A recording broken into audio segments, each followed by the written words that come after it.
So, only on day 2 of the election campaign, but we've already got a pretty good idea of what each of the main party leaders want to tell us. But what can their unspoken messages reveal? Mr. Speaker, once again, I have to tell him about what happened during this recession. And what we Minister, once again, he said nothing about the future. It's the same old Tories. Mr. Speaker, to think he was the future once. Mr. Speaker. Let me just read the Prime Minister what they're saying. Paul Walsh, the head of Diageo, on the Prime Minister's Business Council. No, not a Tory, one of his advisers. Yeah. Well, he's probably a Tory now, so are half the country. Mr. Speaker, today, he are trying to fool people. Are trying to fool people that they're serious about political reform. Yet, government, look at them now. Look at them now. You failed. It's over. It's time to go. Mr. Speaker, it seems like a speech in such a...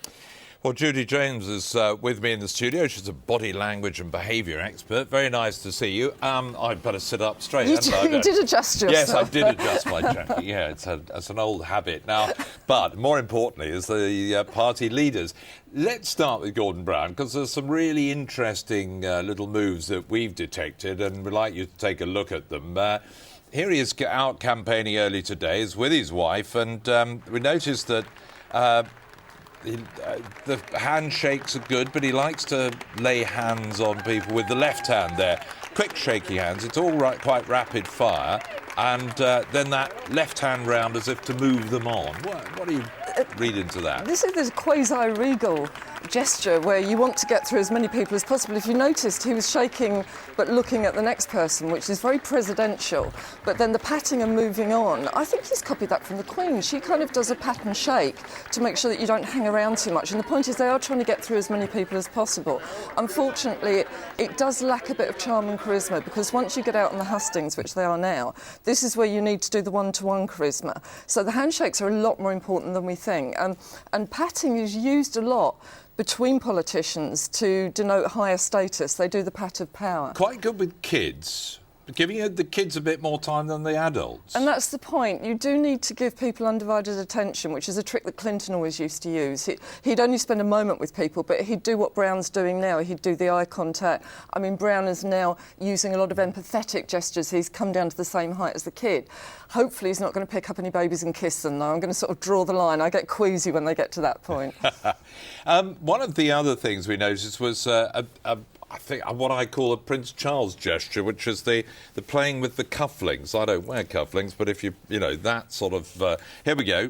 He's just touching the cufflinks, and we're going to see it again there. There we are, little touch. It's some sort of comfort gesture, is it? It's an anxiety ritual. I mean, Prince Charles will do the cuffs, he'll do the watch strap. It doesn't really matter what you do, it just makes you feel more protective because you get a barrier up. But if you notice, Brown has to reboot, because the other thing that politicians do to denote power, they use big gestures, and that's deeply important. So he keeps coming back and doing little comfort, but then rebooting his status with the bigger gestures.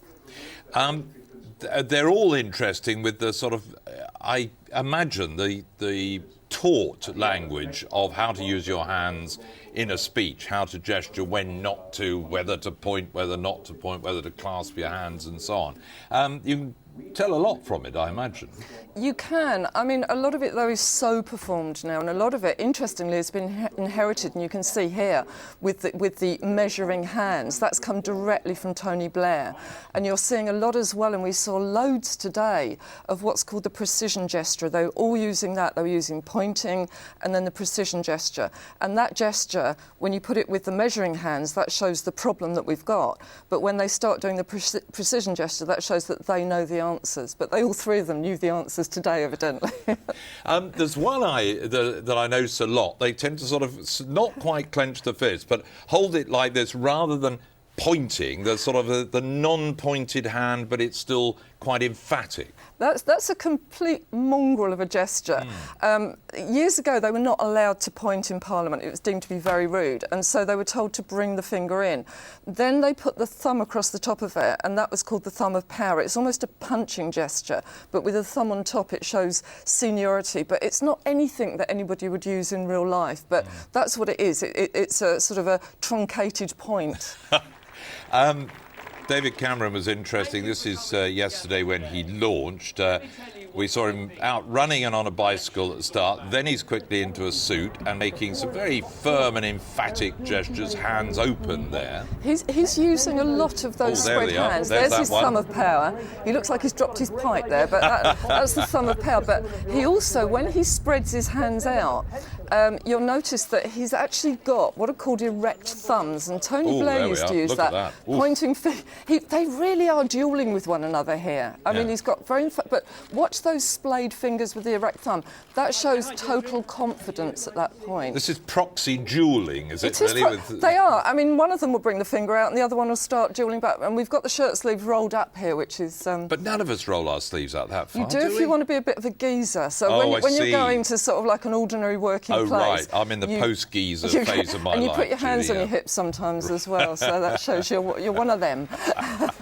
That is interesting, though, isn't it, the shirt sleeve? Well, it's basically in amongst it, ready for the dirty work, all that sort of stuff. At this point, Tony Blair in the last election would be dropping H's as well as he went round. He adopted a slight geezerish tone of voice as well. So that's estuary speak with rolled-up sleeves. It precedes they start playing the spoons after that. I think I mentioned that he started the day, as he does, sort of in athletic man mode. Here we go. We got cycling today. We had a bit of jogging earlier with a crowd of photographers at the end of the road that he's going to have to go around. This, I assume, is exuding image, isn't it? It is. It's very much. It's crafted image. I mean, the one word that they keep pushing is this energy. We've got the energy for power. And so if we don't get it from the sound bite, we get it from the sight bite, that we think, oh, he's obviously got energy because he can cycle on a bike and run. So it's almost physically showing that they're fit for power. And he does bound up onto stages and bound upstairs. Let's look at the Liberal Democrat leader, who I thought, from what I've seen of these tapes so far, a little bit more understated. He's a little bit like... Hand in pocket. Look, left hand in pocket. You see, this is to look dead casual. In fact, it doesn't really work very well, but it means he's doing one-hand gesticulation. Now, what's interesting when we see the leadership debate, and also that we saw in the House of Commons today, is that he was very two-handed, because he was saying that he and he, you remember that quote that he used today, he was referring to one side with one hand and one side with the other hand. So I think there's a bit of a lull. I think he's keeping his left hand in waiting now, because when we get the leadership debates, if he's in the middle, he will be firing on both cylinders. But I was always, kind of brought up to think that if you had your hand in your pocket with people you didn't know that well, it was actually quite a rude gesture. I think that's possibly not so fashionably now. It looks slightly debonair and slightly rakish. The only thing is you do need to keep your thumb out the pocket, otherwise you start fiddling with the small change, which is not a good look. No. And so it's something we always taught not to do in broadcast. Don't rattle your change. Let's have a look. Here he is sort of coming out. I think we're going to get a bit of the same sort of handshake routine and the posing. That's quite a controlling the hand on the back and the shoulder and so on. Very much so, but at the same time, the rest of it's slightly incongruent because the rest of his body language doesn't look particularly comfortable. Whereas somebody like Brown can get away because he's this sort of big grizzly bear of a man, very alpha. He can get away with the controlling gestures, but with Nick Clegg, he looks slightly unconvinced himself. I don't think he's quite grown into that alpha role yet. His body language, I'd almost give him 10 out of 10.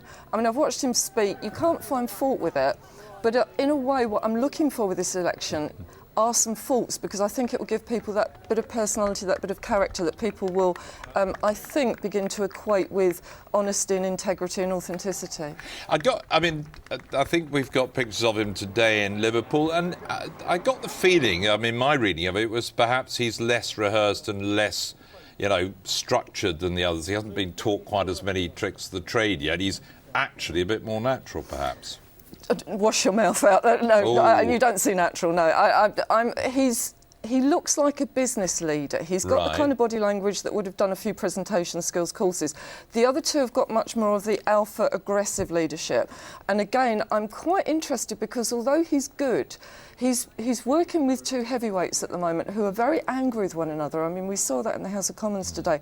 They were very, very physically angry with one another. He's going to look a little bit like Fay Ray trying to intercept between King Kong and Godzilla, I think. And he needs to develop something bigger if he's going to stand out. The debates are going to be fascinating, aren't they? I can't. I mean, my pencils are sharpened. I mean, I really can't wait. You know, I think we only got the tip of the iceberg the other night. I think what we're going to see now with Cameron and Brown, if they know how to rile one another, and this is a bit like one of the old big boxing matches, they know what buttons to press, and I think we're all waiting to see if they do it. If they go at it as they did today in Prime Minister's Question Time, I mean, we can really sit back and enjoy the fight, I think. Fantastic. Thank you very much, Judy. What a fascinating insight. I should be watching for all those things and minding what I do with my hands and my buttons and so on. No gestures from me.